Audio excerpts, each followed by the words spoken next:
성경 봉독하겠습니다. 다 같이 일어나셔서 창세기 9장 20절부터 27절까지입니다. 교독하겠습니다. 노아가 농사를 시작하여 포도나무를 심었더니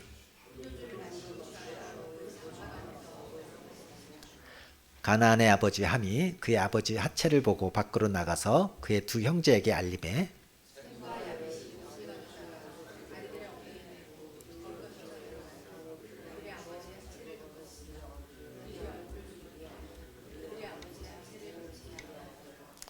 노아가 술을 깨어 그의 작은 아들이 자기에게 행한 일을 알고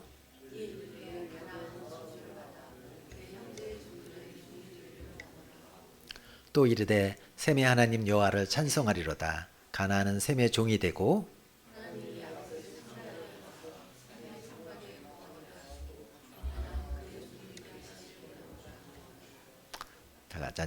자리에 앉으시기 바랍니다. 기도하겠습니다. 하나님 아버지, 오늘도 이렇게 귀한 말씀 주셔서 감사합니다. 이 말씀 듣고 또 우리 가정이 정말 화목하고 회복되는 그런 가정 될 수 있도록 인도하여 주시옵소서. 감사하며 예수님 이름으로 기도합나이다. 아멘. 오늘도 믿음으로 선포하고 말씀 들어가겠습니다. 선포하는 대로 됩니다. 또 우리 교회 주신 말씀도 가지고 같이 선포하겠습니다. 힘든 환경 보지 맙시다. 사랑으로 품고 축복합시다. 끝까지 인내합시다. 잘 되고 있습니다. 기도하면 됩니다. 아멘. 노아 당시의 사람들은 하나님을 반역하고 거부할 뿐 아니라 자기 뜻대로 살았습니다. 그런 시대에 노아는 하나님 앞에 의인으로 불렸습니다. 그가 얼마나 하나님만 바라보고 믿음으로 살았을지 우리가 짐작할 수가 있습니다. 노아는 하나님이 자기에게 지시하신 방주를 짓기 위해 산 꼭대기에서 120년이라는 긴 세월 동안 방주를 지으며 살았습니다. 당시 사람들이 얼마나 노아를 비웃었겠어요? 이렇게 좋은 환경에 지금 살고 있는데 비가 와서 세상을 멸망시킨다고? 또 배를 지으려면 바닷가나 강가에 가서 지어야지 산꼭대기에서 배를 짓고 있네. 정신 나간 노인네구만. 그렇게 생각했을 것입니다. 그러나 노아는 오직 하나님만 바라보고 믿음으로 살았습니다. 그리고 방주를 완성하는 날 하나님의 도우심으로 자기 가족들뿐만이 아니라 동물들도 함께 방주로 들어갔습니다. 그는 홍수가 나고 샘물이 터지는 엄청난 하나님의 심판으로 방주 밖의 사람들이 죽어가고 모든 생명체들이 몰살되는 상황 가운데서도 하나님을 의지하면서 자기 가족들을 무사히 지켜낼 수 있었습니다. 여러분은 어떻습니까? 하나님의 말씀을 온전히 지키다가 세상 사람들로부터 비웃음 받으며 정신 나간 사람이라는 소리를 들으신 적 있습니까? 1, 2년, 12년, 1, 20년, 아니 120년 동안이나 그런 대우를 받으신 적 있습니까? 노아는 오직 하나님만 바라보고 믿음으로 산 결과 자기뿐만 아니라 자기 온 가족도 다 지켜내고 구원받을 수가 있었습니다. 여러분에게도 이와 같은 믿음의 행위와 가정 축복, 구원의 축복이 임하길 축복합니다. 홍수가 끝나고 땅이 마르자 방주에서 나온 노아의 가족들은 하나님의 축복 속에서 이제 새로운 인류 역사를 시작하게 됐습니다. 노아는 농사를 해서 포도를 수확하였습니다. 그런데 포도주를 먹고 취해서 장막 안에서 벌거벗은 채 잠들었던 것입니다. 포도주에 취해서 그만 크나큰 실수를 하게 되었습니다. 노아의 세 아들이 이 모습을 보았습니다.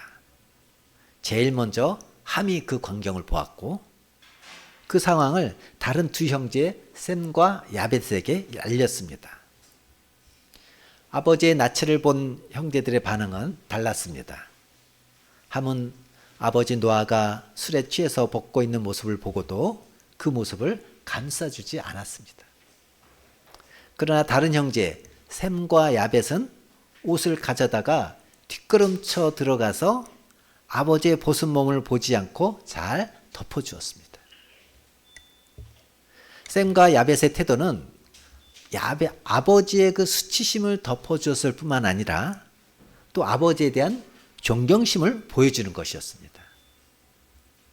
노아는 아들이 자기의 벌거벗은 몸을 가려준 행동으로 인해서 다른 가족들에게는 수치를 당하지 않게 되었습니다.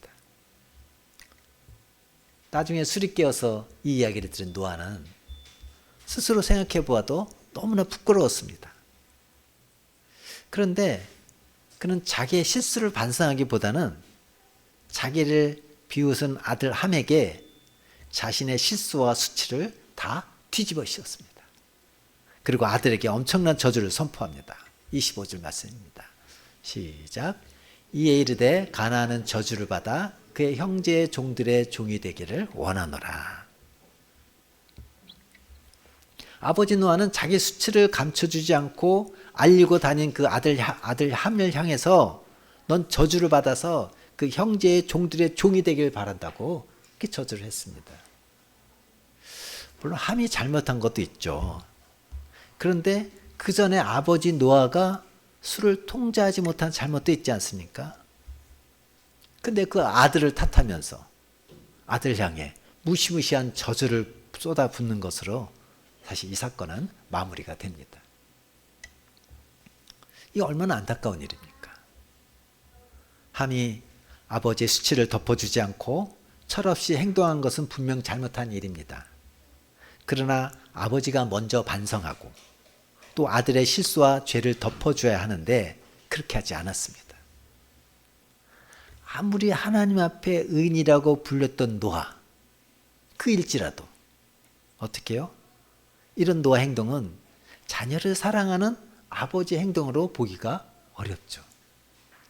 우리 가운데도 믿음이 좋은 사람들이 가정에서는 별로 이렇게 좋지 않은 모습을 보이는 걸 우리가 가끔 보게 됩니다. 노아의 이 행동은 아들의 존재를 거절한 것이에요. 아들의 미래까지도 죽이는 행위였습니다. 자녀가 잘못하면 책망하고 벌을 줘야 합니다. 부모로서 마땅히 해야 될 일인데 그러나 부모가 자녀의 잘못을 징계할 때 존재는 인정해 줘야 돼요. 존재를 수용하면서 징계해야 되는 거예요. 존재 자체를 거절하는 것은 자녀에게 치명적인 상처가 됩니다. 노아가 일부러 자녀에게 거절감을 주려고 한 것은 아니었을지 몰라도 이 아버지의 저주를 들은 함은 인생 자체가 무너지는 그런 상처를 받았을 것입니다.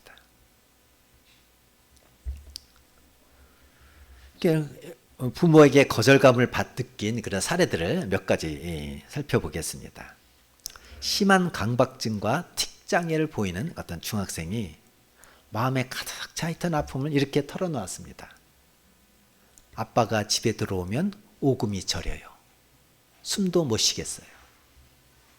또 무슨 핑계로 야단을 칠까? 매가 날아오지 않을까?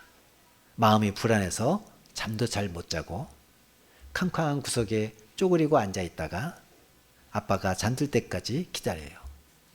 아빠라는 존재는 아무 필요가 없어요. 항상 소리 지르고 머리를 때리고 자기가 화가 나는 일이 있으면 물불을 가리지 않고 마구 때리고 그래서 공부도 더 안 하게 되고 계속 말썽만 부렸죠. 그렇게 해서 나타난 증세가 심한 강박증과 틱장애였던 거죠. 또한 40대 중반의 어떤 집사님은 직장에서 상사나 나이가 많은 사람들 앞에 서면 아무 잘못한 일이 없는데도 손에 땀이 나고 긴장해서 할 말도 제대로 하지 못하곤 하였습니다. 저에게도 좀 그런 게 있었습니다. 저희 아버지가 엄청 무서우셨거든요. 직장 생활에서 상사를 만나면 벌벌 많이 떨었습니다.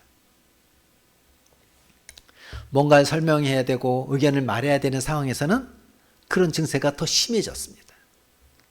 그러다 보니까 손해를 보게 되고 승진에서도 번번이 떨어지게 됐어요. 얼마나 분하고 억울한지 잠을 잘 수가 없어서 급기야 대인기피증으로 우울증약을 복용하게 되었습니다. 왜 이렇게 윗사람 앞에 서면 바보가 되어버린지 원인을 찾아보았더니 그 원인은 아버지였습니다. 아버지로부터 한 번도 따뜻한 수용을 경험해 보지 못했습니다. 그래서 너무 주눅이 들고 자신감 없는 삶을 살았습니다. 그러다가 언젠가 아버지에게 용기를 내서 처음으로 어떤 부탁을 한 적이 있는데 아버지가 화내고 들어주지 않는 것이었습니다.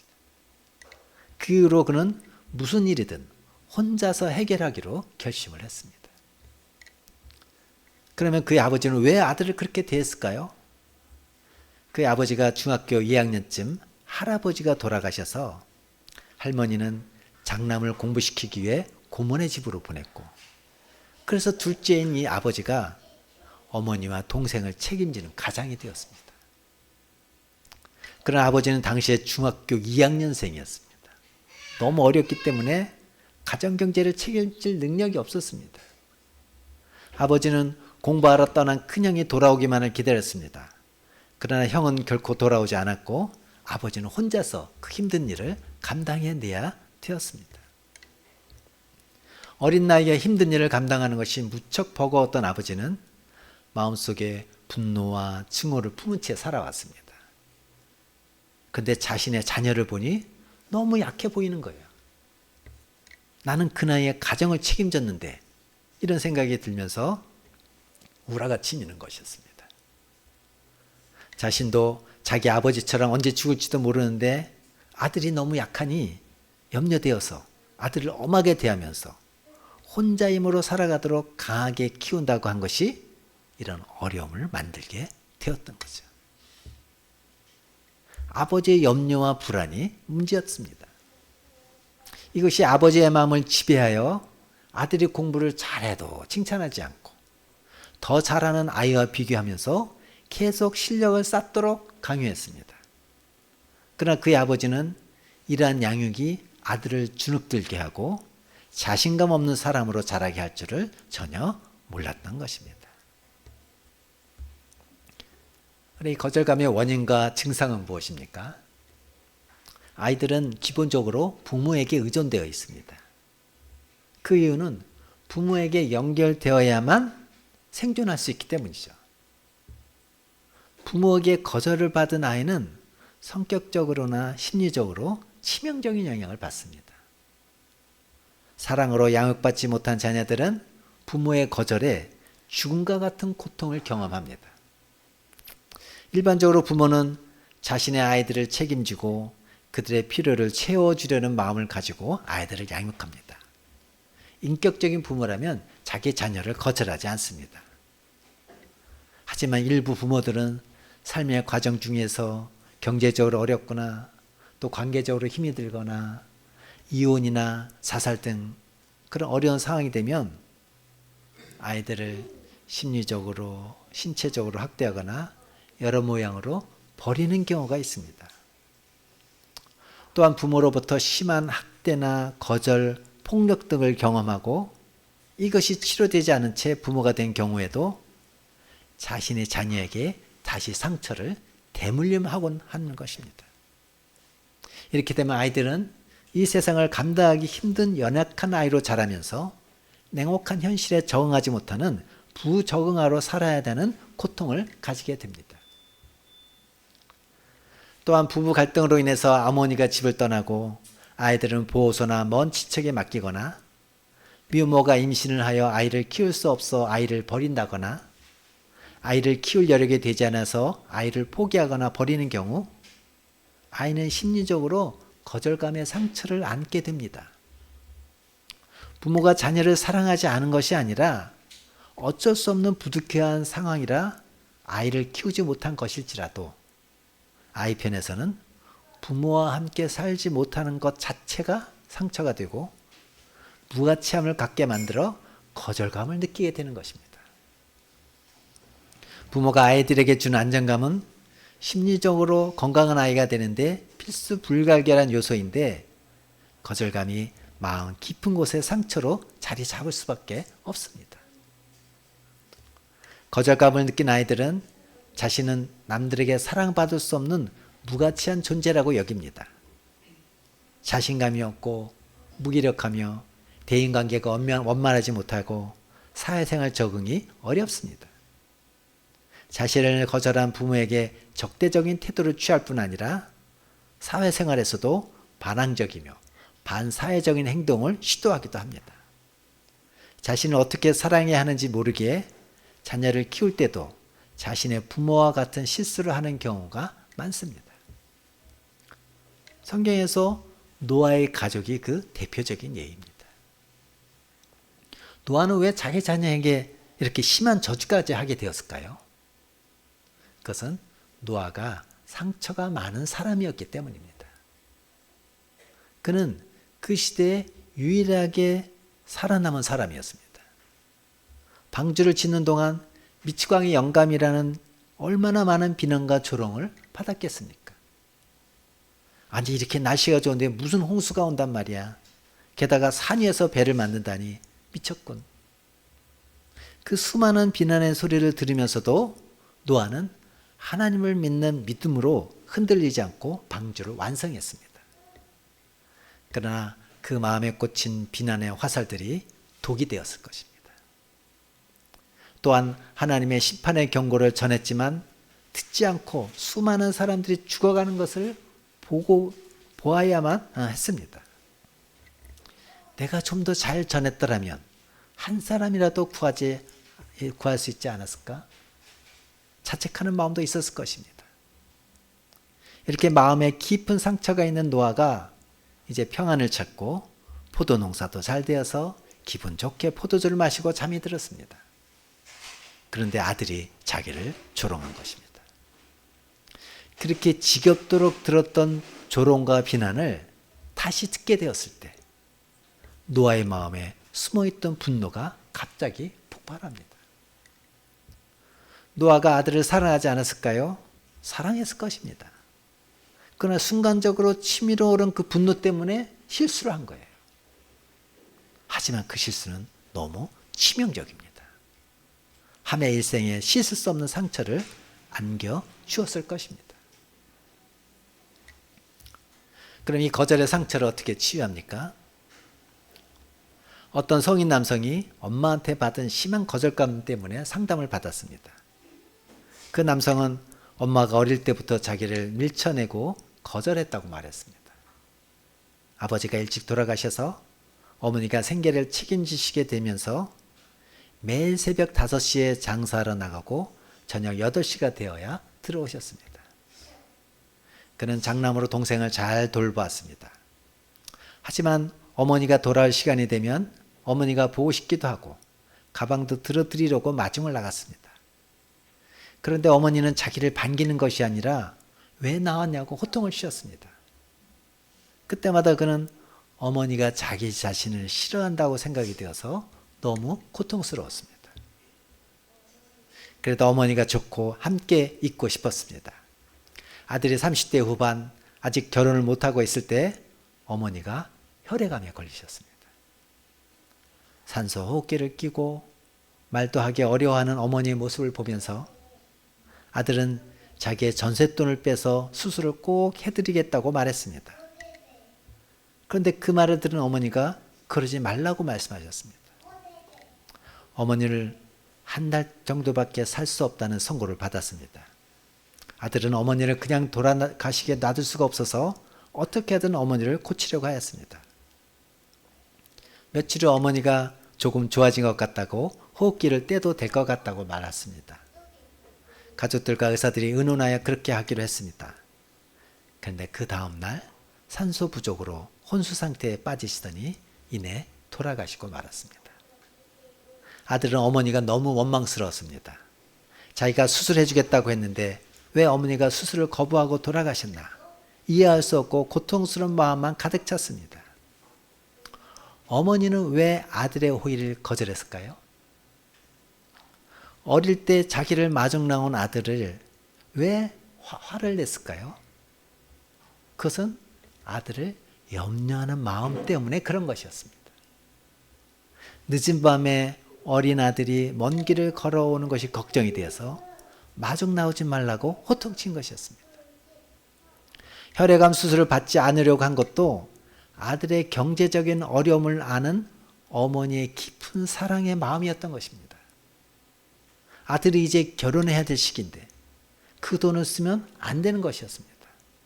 자기는 살 가망이 없는데 그 돈을 다 써버리면 어떻게 결혼을 하겠습니까? 그래서 아들이 수술을 하려고 하니까 스스로 괜찮다고 말하고는 산소호흡기를 떼고 아들을 위해 죽음을 선택한 것입니다. 아들은 어머니의 진심을 깨닫고 한없이 목 놓아 울었습니다. 그럼 부모에게 받은 거절의 상처를 어떻게 치유할 수 있을까요? 부모로부터 거절감의 상처를 받은 경우 먼저 어떤 상처를 받았는지 파악하는 것부터 시작해야 됩니다. 부모님이 위에 이야기한 삶을 살았는지 아니면 부모가 다음과 같은 양육 태도를 가지고 있었는지 파악해 봅니다. 자기 기분 내키는 대로 자녀를 대한다. 자녀를 미워하고 무시하며 접촉을 피한다. 가혹한 벌을 가하기도 한다. 아이가 필요를 할 때 곁에 없다. 부부간의 싸움이 잦다. 경제적, 심리적으로 욕구를 채워주지 않는다. 자녀에게 물리적, 심리적으로 폭력을 행사한다. 이런 부모 밑에서 자란 아이는 대체적으로 다음과 같은 양상을 보이게 됩니다. 사랑받을 수 없는 무가치한 존재라고 여깁니다. 자신감이 없고 무기력합니다. 대인관계가 원만하지 못하고 사회생활에 적응이 어렵습니다. 자신을 사랑하는 법을 모릅니다. 분노와 적개심이 있으며 다른 사람의 말에 귀를 기울이지 않습니다. 불안감과 실패감에 휩싸입니다. 자신의 잘못에 대해 변명하거나 방어합니다. 공격적 행동과 비행을 저지릅니다. 마음이 냉정한 편이며 사람을 따뜻하게 대하지 못합니다. 주위 사람들과 화합하지 못합니다. 모든 사람은 타인으로부터 사랑과 인정을 받고 싶은 욕구가 있습니다. 특히 부모에게는 이런 마음이 더욱 큽니다. 그런데 부모가 자녀에게 거절의 상처를 주면 부모로부터 버림받았다는 느낌을 갖게 되는데 이 느낌은 세상이 나를 버렸구나 하는 그런 느낌으로까지 연결이 됩니다. 부모도 나를 사랑하지 않고 나를 버렸는데 다른 사람이 어떻게 나를 사랑하고 인정해 줄 수 있을까 하는 불신과 회의가 마음 깊은 곳에 자리 잡게 됩니다. 그래서 더 깊은 상처를 받지 않으려고 자신을 숨기게 됩니다. 이때 자신을 보호하기 위해서 여러 다양한 종류의 방어 기제를 만들어 자신을 위장합니다. 즉 참된 나는 숨기고 거짓된 나를 만들어내는 것입니다. 그렇게 하는 이유는 나 스스로가 자랑스럽거나 존귀하다고 느끼지 못하기 때문에 다른 사람들도 나를 그렇게 대할 것이라는 불신이 있기 때문입니다. 가장 중요한 사람에게 거절당한 상처의 영향력은 자신의 존재뿐만 아니라 주변 모든 사람들에게까지 파급되어서 자신의 존재도 믿지 못하고 다른 사람들까지도 불신하게 만듭니다. 그래서 관계를 멀리하거나 단절하며 방어적으로 관계함으로써 진실한 관계를 하지 못하는 악순환을 계속 반복하게 됩니다. 그렇다면 어떻게 하면 좋을까요? 거절의 상처는 누구나 조금씩은 다 가지고 있습니다. 그러므로 나 자신만 특별한 거절감을 가지고 있다고 생각하고 남몰래 수치심을 가지고 있는 것부터 해결해야 돼요. 모든 사람은 죄인이고 불완전하기 때문에 누구나 거절감의 상처를 가지고 있음을 받아들이는 것이 치료의 시작이에요. 그리고 중요한 대상과의 관계에서 거절감을 경험했다면 하나님의 은혜와 성령님의 돌보신 가운데 기도하면서 다음과 같은 과정을 걸어가야 됩니다. 먼저 부모가 나를 거절했다면 그 부모 때문에 마음이 아프고 화가 났을 것입니다. 사람이 거절감을 느끼면 아무리 부모라 해도 부정적 감정이 생길 수 있습니다. 그렇게 부정적 감정이 일어날 때 그게요, 자연스러운 감정이라고 인정하고 수용하는 것. 이게 첫 번째 선결 과정입니다. 상처받았다는 것을 인정하고 수용하기 위해서는 힘든 과정을 거쳐야 됩니다. 그것은 아픈 과거를 기억해내는 것입니다. 기억하고 싶지 않은 상처이기 때문에 묻어버렸을 것입니다. 아픈 상처를 기억하느라고 하면 그 상처와 함께 고통스러운 감정과 사건이 나를 감싸기 때문에 기억해내는 것 자체가 고통입니다. 그러나 이런 과정을 거쳐야만 상처는 치유될 수 있는 거예요. 또 이런 과정은 한 번으로 되지 않고요. 용기를 내야 됩니다. 하나님의 도우심과 성령님의 만져주심에 의지하면서 은혜를 구해야 됩니다. 용기 내어 기억하노라고 하면 이전보다 더 괴로울 수 있고 또 과거에 미처 쏟아내지 못했던 미움과 분노가 올라올 것입니다. 그것은 상처 치료를 위해서 거쳐야 되는 과정이기 때문에 상처로 인해 속상한 마음, 미움, 분노가 올라온다면 그 마음을 여러분이 스스로 충분히 받아줘야 됩니다. 이때 그 부정적 감정과 나 자신을 동일시하면 안 돼요. 부정적 감정이 생기는 것은 그 당시 부모로부터 거절당해서 생긴 감정이고 그 감정 때문에 미움의 감정과 연민의 감정이 생긴 것입니다. 이 감정이 치유되고 나면 새싹이 움트듯 긍정적이면서 소망의 감정이 조금씩 생겨납니다. 긍정의 감정이 생기기 시작하면 중요한 대상, 즉 부모나 사랑하는 가까운 사람과의 관계도 좋아지게 됩니다. 그래서 부정적인 감정을 두려워하지 않도록 해야 돼요. 때로 이런 문제를 혼자서 해결하려고 하는 것은 위험할 수가 있습니다. 상담자에게 또는 내 마음을 이야기할 수 있는 사람에게 나의 감정을 털어놓는 것이 좋습니다. 이때 마음을 충분히 표현하는 것이 필요합니다. 속상한 마음을 충분히 표현하고 나면 우리 부모도 연약하여 그럴 수밖에 없었던 그 이유가 있었을 것이라고 이해하고 싶은 마음이 일어날 것입니다. 여러분, 저의 세대는 국민소득 100불 시대에 저는 자랐어요. 근데 여러분 세대는 10,000불 시대에 자랐어요. 우리 시대랑 100배 차이가 있는 거예요. 그러니까 우선 여러분들이 부모의 마음을 이해하려고 노력해야 돼요. 저도 저희 아버지의 원망과 부정적 감정이 많이 있었는데 저희 아버지가 28년생이에요. 일제시대 때 태어났어요. 일제시대 때 한글도 모르고 일본말을 배웠어요, 학교에서. 그리고 2차 세계대전을 벌였어요. 그 당시 나이는 어려서 학도병으로 끌려가시지 않았지만 그 다음에 해방을 났더니 6.25가 터졌어요. 근데 6.25 때 뭐가 있었어요? 또 징집. 저희 아버지가 바로 그때 징집 대상이었어요. 근데 저희 할아버지가 저희 작은 할아버지를 아버지 대신에 보냈어요. 저희 아버지가 장남이시거든요. 근데 그 작은 아버지가 또 전사하셨어요. 그 형의 마음이 어떻겠어요? 또 장남으로서 경제적으로 그 당시에 다 힘든 시기 아닙니까? 경제적으로 이제 좀 서야 되는데 하는 사업마다 사기당하고 맨날 실패했습니다. 그런데 또 아내하고 이혼도 했습니다. 자녀는 키우지 못하니까 할머니, 할아버지한테 맡겼습니다. 그때 그 감정을 이해하고 나니까 그때 이제 비로소 제 아버지를 이해하게 됐더라고요.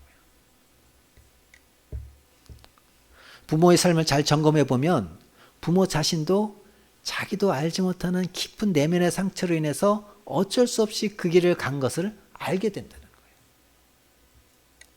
그때 내가 미처 예상하지 못했던 이해와 용서의 마음을 느낄 수가 있을 것입니다.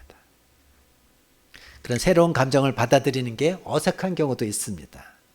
그러나 그 감정을 받아들이는 연습을 하다 보면 긍정적이고 소망스러운 나와 만나는 것이기 때문에 행복감을 느낄 수 있을 것입니다. 부모의 부족함을 이해하고 그분 나름대로 나를 사랑한 것을 믿어주십시오. 자녀 사랑하지 않는 부모 없습니다. 자녀의 상처와 아픔 때문에 자녀에게 상처를 주는 것이지 진심은 그것이 아닙니다. 그리고 이 세상의 부모는 부족하여 나를 거절했지만 전능하신 하나님이 나의 부모가 되어주신 믿고 그 품에 나를 의탁하고 맡기는 것이 치료의 핵심입니다. 저는 대학교 1학년 때 예수님을 만나서 그 하나님의 사랑 안에 계속 치유되는 과정을 겪었다는 것이 얼마나 감사한지 몰라요. 대학교 때 다 술 마시고 뭐 타락할 수 있는 기회가 있었는데 저는 제대로 술도 마셔보지도 못하고 바로 교회를 다니기 시작했습니다. 하나님께서 그 하나님의 사랑으로 나를 안아주시고 돌봐 주셨습니다. 계속해서 나를 수용해주고 이해해 주셨습니다. 시편 27편 10절 말씀 우리 같이 한번 볼까요? 시작. 내 부모는 나를 버렸으나 여호와는 나를 영접하시리이다. 우리 부모는 부족해서 우리에게 상처를 줄 수 있지만 여호와 하나님은 언제나 우리를 받아주십니다. 또 힘들었던 시간들을 지나온 나, 다른 사람이 미처 알아주지 못하는 그런 나의 마음들 남아있을 것입니다. 이때는 내가 나 자신의 부모가 되어 나를 위로하고 품어주십시오. 여기서 나를 수용하고 해주고 이해해 준다는 것은 내가 거절의 상처가 있기에 쉽게 상처받고 쉽게 분노하며 자신감이 없는 등 연약한 모습을 가질 수밖에 없음을 이해하고 받아주라는 거예요. 여러분 자신을 받아주라는 거예요. 여러분이 연약하고 부족한 걸 받아주라는 거예요. 그런 내 모습을 충분히 이해하고 받아줄 때 이해하고 받아주는 것 그 자체가 나를 사랑하고 보듬어주는 것이기 때문에 거절감의 상처가 천천히 치유가 됩니다. 근데 아까도 얘기했지만 하루아침에 되지 않습니다. 꾸준히 반복되는 과정 속에 연습을 해야 됩니다. 한 번에 치유될 수 없기 때문입니다. 부모님 같은 경우는 어떻게 됩니까? 내가 의도치 않게 자녀에게 거절감을 줄 수가 있습니다. 그렇다면 내가 먼저 부모님 입장에서 내가 먼저 하나님의 사랑과 은혜에 의지하여 용서를 받아야 됩니다. 하나님 앞에 나아가 그동안 자녀에게 거절감의 상처를 준 사건을 기억나게 해달라고 간절히 기도하면서 자신의 죄와 실수, 무지에 대해서 주님 앞에 회개하시기 바랍니다. 진심으로 회개하는 마음으로 하나님 앞에 용서를 구해야 됩니다. 전 이제 제 아들, 딸하고 옛날 어렸을 때 얘기를 막 해요. 그럼 제가 어떡합니까? 미안하다. 내 몰랐다. 용서를 구합니다. 자녀를 사랑하지만 자녀를 어떻게 양육하는 것인지 그 방법을 몰랐고 부모가 나한테 해준 그대로 사랑했기 때문에 실수가 있었고 부족한 점이 있었다는 것을 인정하는 것입니다. 자녀를 사랑하지만 방법과 기술이 부족해서 자녀에게 상처 준 것에 대해서 인정하는 것은 용기 있는 일입니다. 자신의 잘못과 실수를 인정한 다음 미숙했던 자신을 용서해 주기로 결심해야 합니다. 실수하고 연약한 나를 용서해 줘야 합니다. 그럴 수밖에 없는 자신을 이해하고 자신을 용서하십시오. 그리고 이 모든 과정을 충분히 처리한 다음에 자녀에게 잘못했다고 고백하십시오. 자녀가 금방 용서하지 못해도 진심으로 자신을 잘못을 인정하고 묵묵히 기다린다면 그 관계는 회복될 것입니다. 중요한 것은 이것을 실천하는 것입니다. 새롭게 인격적인 방식으로 사랑하는 법을 배우기로 결심하고 실천해 보십시오. 자녀를 양육하는 법을 열심히 배우고 나의 태도가 자녀에게 어떤 영향을 주는지 자녀가 어떠한 마음을 가지는지 알기 위해 애쓰고 민감하게 자녀를 살피도록 하시기 바랍니다. 그리고 인격적인 방법으로 사랑을 하기 위해서 훈련하고 또 훈련하고 연습하시기를 주님의 이름으로 축복합니다. 주신 말씀 기억하면서 우리 찬양 한번 불러봤으면 좋겠습니다.